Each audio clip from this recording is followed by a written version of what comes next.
नमस्ते, आदाब, सत श्री अकाल मेरे प्यारे प्यारे सोलमेट। आज का टॉपिक है अवेयरनेस। जी हाँ दोस्तों, जैसे कि आप सबको पता है कि 2020 में सबसे ज़्यादा लोगों की अवेकनिंग हुई है और 2021 में भी अवेकनिंग हो रही है। ठीक है, अवेयरनेस का रियलिटी में मतलब क्या होता है? सिक्के के दूसरे पहलू को देखना।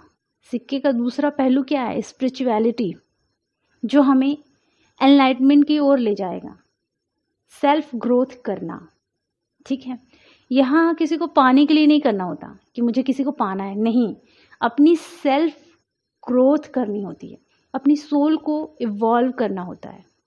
ठीक है, अगर आप अवेयरनेस की तरफ बढ़ रहे हैं, अवेयरनेस का मतलब ये नहीं हुआ कि हमने जान लिया स्पिरिचुअलिटी क्या होती है और हम अवेयर हो गए ऐसा नहीं होता।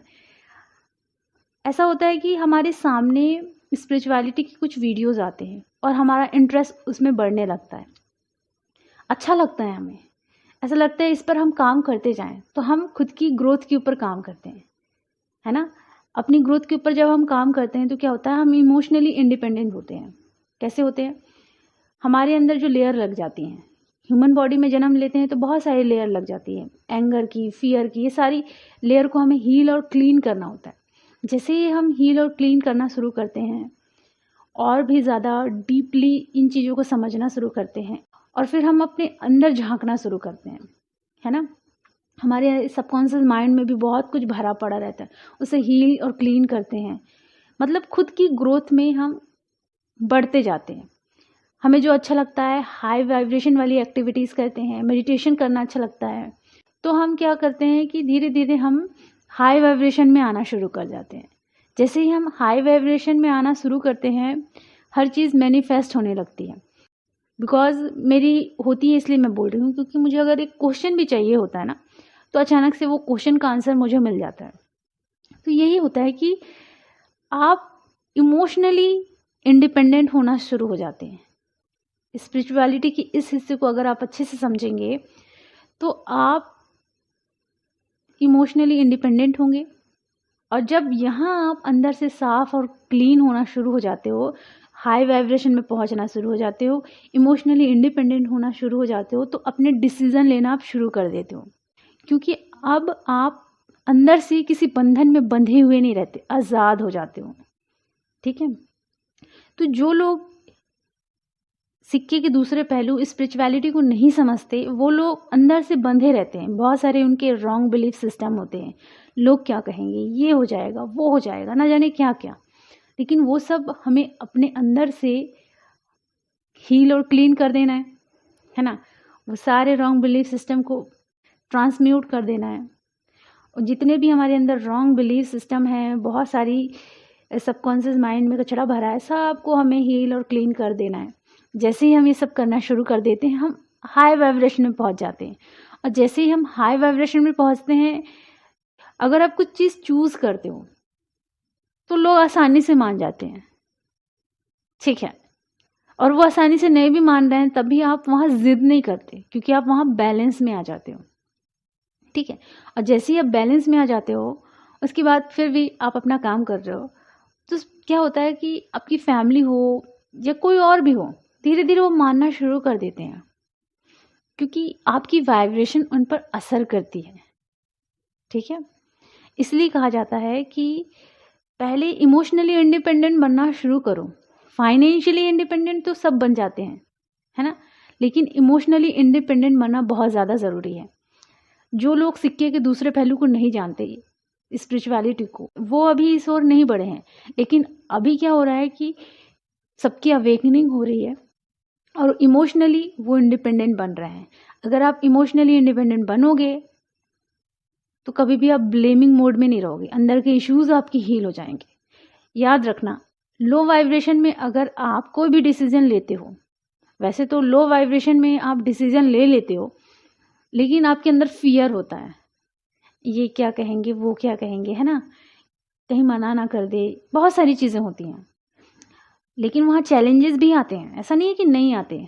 आपने जो डिसीज़न लिया है उसमें चैलेंजेस आपको मिलेंगे ही मिलेंगे, बट वहाँ क्या है कि लो वाइब्रेशन एनर्जी में आप रहोगे, चैलेंजेस आएंगे, आप अच्छे से हैंडल नहीं कर पाओगे, उस चैलेंजेस से आप कुछ सीख नहीं पाओगे, उस चैलेंजेस को पार भी नहीं कर पाओगे। लेकिन जब आप इमोशनली इंडिपेंडेंट रहोगे, हाई वाइब्रेशन एक्टिविटीज़ करोगे, हर एक चीज़ को हील कर लोगे, जितने भी इश्यूज़ हैं, तो आप बिल्कुल डिपेंड हो जाओगे खुद पर, है ना? तो यहाँ क्या होगा कि आप हाई वाइब्रेशन में हो और कोई भी डिसीज़न आप ले रहे हो, चैलेंजेस यहाँ भी आएंगे, बट यहाँ क्या होगा कि चैलेंजेस को आप पार भी करेंगे, अच्छे से हैंडल भी करेंगे, और इससे क्या सीखने को मिल रहा है वो भी अच्छे से सीख पाएंगे। ठीक है, इसलिए कम से कम 1 साल अपनी फैमिली को बताएं कि मुझे इमोशनली और फाइनेंशियली इंडिपेंडेंट बनना है। उसके बाद ही आप सिंगल हो तो मिंगल हो जाना, ठीक है? और सिंगल वाले इंसान तो और खुश रहेंगे, मिंगल वाले भी खुश रहेंगे, ठीक है? एग्जाम्पल मैं आपको बताना चाहती हूँ कि साइकिल के दोनों पहिए बराबर चलेंगे, तभी वो साइकिल एक स्थान से दूसरे स्थान जा पाएगा। वो व्यक्ति उस साइकिल को एक स्थान से दूसरे स्थान पर ले जाएगा। लेकिन अगर उसी साइकिल का एक पहिया अच्छे से चल रहा है, दूसरा नहीं चल रहा, तो वो इंसान उस साइकिल पर बैठकर एक स्थान से दूसरे स्थान जा नहीं सकता। लेकिन हाँ, वो साइकिल से उतरकर उस साइकिल को घसीटते हुए एक स्थान से दूसरे स्थान ज़रूर ले जाता है। तो लोग यही कर रहे हैं। लेकिन अब क्या है कि अवेकनिंग बड़ी स्पीड बढ़ गई है, तो लोग दूसरे पहलू को भी अच्छे से समझ रहे हैं, है ना? स्पिरिचुअलिटी को समझ रहे हैं कि हमें बैलेंस होकर चलना है। सोल हमेशा अपनी ग्रोथ के लिए आती है, ठीक है? हमें ग्रोथ बाहर से नहीं मिलेगी, हमें ग्रोथ अंदर से मिलेगी। अंदर अपने आप को बेहतरीन बनाना है। जैसे ही आप अपने अंदर काम करोगे, बाहर अपने आप ही सब चीज़ ठीक होना शुरू हो जाएगी। अगर आपको फाइनेंशियल प्रॉब्लम हो रही है, वो फाइनेंशियल प्रॉब्लम भी क्लीन होना शुरू हो जाएगी। तो इनर वर्क के ऊपर मेरा चैनल है, इनर वर्क करें, ग्रोथ करें और आगे बढ़ें, ठीक है? अब तो क्या हो गया है कि बहुत जल्दी बैलेंस में आने के लिए चक्रास किया जाता है, तो चक्रास पर ध्यान दें, जो कि बहुत इंपॉर्टेंट है। चक्रास बैलेंस होंगे, ब्लॉकेजेस हील होंगे, बहुत सारे इश्यूज हैं उसे हील करें, है ना? और एक्सरसाइज करना पसंद है, क्रिएटिविटी साइड पर काम करना पसंद है, वो करें। हाई वाइब्रेशन वाली एक्टिविटीज़ करें। एकदम हाई वाइब्रेशन में रहेंगे आप तो सब चीज़ होना शुरू हो जाएगी, ठीक है? आप वहाँ अपने डिसीजन लेने के लिए किसी थर्ड को, किसी सेकंड पार्टी को, किसी को भी आप खड़ा नहीं करेंगे। वहाँ आप खुद बोलेंगे, कम से कम आप बोलना सीखेंगे। तो आपकी बॉडी है, आपकी सोल है, तो डिसीजन आप लेना सीखें, ठीक है? तो अवेयरनेस का मतलब यही होता है, जब भी हम अवेयर होना शुरू हो जाते हैं, हम स्पिरिचुअलिटी को समझना शुरू कर देते हैं, सोल के बारे में जानना शुरू कर देते हैं, सोल की ग्रोथ के ऊपर काम करते हैं। जैसे सोल, हमारी एनर्जी अच्छी हो जाएगी, प्योर हो जाएगी, है ना? वाइब्रेशन बड़ी ही प्यारी हो जाएगी, तो क्या होगा कि हम सिर्फ अच्छा सोचेंगे ही ना, सामने वाले पर उसका असर होना शुरू हो जाएगा, क्योंकि वाइब्रेशन का इफेक्ट होता है ना। इसके बारे में मैं नेक्स्ट टॉपिक पे बात करूंगी। आज का यही वीडियो था। चैनल को सब्सक्राइब करें और अपना ख्याल रखें।